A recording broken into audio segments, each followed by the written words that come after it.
Welcome to this episode of Inside the ICO, where we take you through the looking glass, behind the veil, let you see through the window into what it's really like to launch an ICO. And not just any ICO, an ICO that provides real-world value for real-world people. Now I'm going to hand you over to Shane from Australia. Shane and his team are working on a project which is going to revolutionize the way that we can use GPU power in the general public and also at the commercial level. G'day, my name's Shane and I'm the founder and managing director of Paasifica. At Paasifica, we're building Australia's largest privately owned but publicly available GPU farm, or supercomputer for short. See, we believe that everybody should have access to high-end processing power. Now, there's solutions out there at the moment, but in most cases they're expensive or complex. And we want to make it turnkey simple for people to access the processing power to turn their ideas into reality. Now, whether you want to render a 3D video, you might want to do some machine learning, deep learning, or AI, or maybe you want to crypto mine some coins or tokens as part of the new crypto craze, with the Paasifica GPU farm, you'll be able to dial in and make that happen. See, we want to help you transform your ideas into reality. Now, I don't know about you, but I get pretty excited when I see that there's a solution out there that I could even use for crypto wizards that's going to allow us to use supercomputing power right here to the individual level to make it publicly available, so that supercomputing power isn't just available to people with a lot of money or large corporations or governments, but it's now being made available to everyone in the general population. Mind-blowing stuff. Now, there's a general rule in business that I believe in, which is persistence pays off. In the middle of the day, I'm meeting with a couple of interesting companies. One is a video company, does lots of videoing and 3D work. So we're chatting to them about rendering and how the Paasifica site might be able to help them with rendering and some of those things. And then I'm meeting with a guy from a company called Zoota. And Zoota is I don't know what you'd call Zoota, but it's a multifunctional information collection device.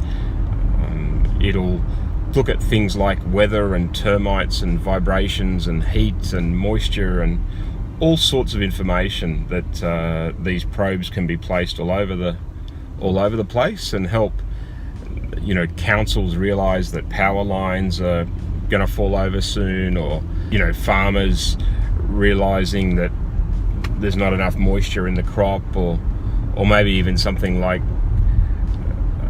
homeowners to realize that termites are active in the area. When you take the effort to wake up at 5 a.m. or earlier, when you take the initiative to go out there, reach for and grab your customers, sometimes you see the results. I've just had a great meeting with Aaron Zemikel from Zoota. Zoota is a collection device. I'll get Aaron to tell you all about it. But we've been talking about how Paasifica and Zoota can work together to process collected data. So Az, welcome. Thanks for mate. your time. Yeah, thank you. So tell me about Zoota. Well, it's exciting, right? So Zoota is two parts. One is the hardware. So it's essentially an electronic device that has lots of sensors on it. And then we have our algorithms. So we pull data from the sensors, we analyze the data, and we predict environmental threats. Okay, cool. So predicting environmental threats. And you're collecting lots of data. So what sort of data are you collecting? So again, it depends on the industry, but we're bringing, we're accessing data around temperature, moisture, methane, hydrogen, vibration, acoustic events, so a whole heap of data. So, while you're collecting that data, what are you going to do with it? So, well, there's a few different functions, right? But basically, what we want to try and do is get insights into what is happening right now, and then what is going to happen in the future. So we've been talking about how our processing capacity at Zoota then, how our processing capacity at Paasifica can work with a company like Zoota and help with, I guess, the data that you collected. Yeah, well look, we're collecting a lot of data, right? So, and we've got customers around the world in pest control, in agriculture, and we're sensing data all the time. So a solution like yours is really interesting, right? We need to crunch a lot of data. Our algorithms are busy, a lot of processing power. So we need the super processing power that your business offers.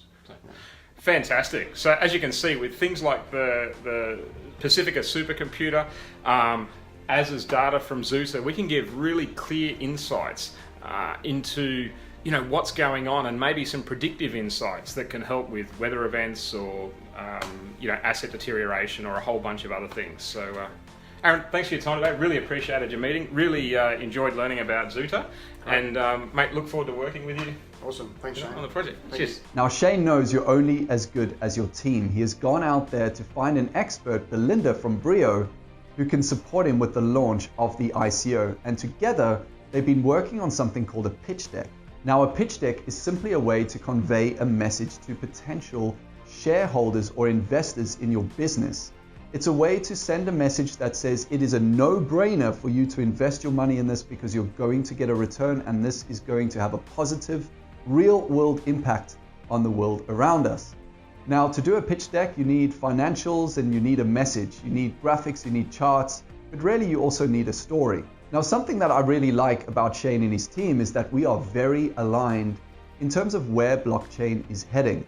We have technologies here that are going to overtake entire industries, and Shane has very intelligently spotted that some of the political figures and figures in a position of power aren't yet educated or up to speed with how these technologies are working. And he's identified the need to help to educate people so that they can make better informed decisions when they're presented with the right opportunities. Now, when creating any business, you have to look at what's called pestle factors: political, economical, social, technological, legal, and environmental. And Shane has clearly given this some thought. What really came up was the highlighting of the senators interviewing Mark Zuckerberg there a couple of weeks ago. And we all thought it was very funny, the t-shirt with Senator We Sell Ads. Was kind of hilarious, and we all got a bit of a laugh out of it. But if we drill down on that for just a moment, it's actually really concerning. Now, Facebook's been around for 10, 15 years. About a third of the world's population use it. And the lawmakers in the world's biggest economy don't understand the general concept. Now, that in itself is scary, but if you think about what's coming, if you think about Internet of Things, if you think about artificial intelligence, if you think about blockchain and crypto, these guys and girls who can't get their head around posting what you're up to and liking a few friends' posts are the ones who are making decisions and setting the rules and the legislative framework that's going to impact you and I for years to come. Now, my question to you this afternoon and my thought for Friday is, what can we do as a population? What can I do? What can you do? How can we work together to change that?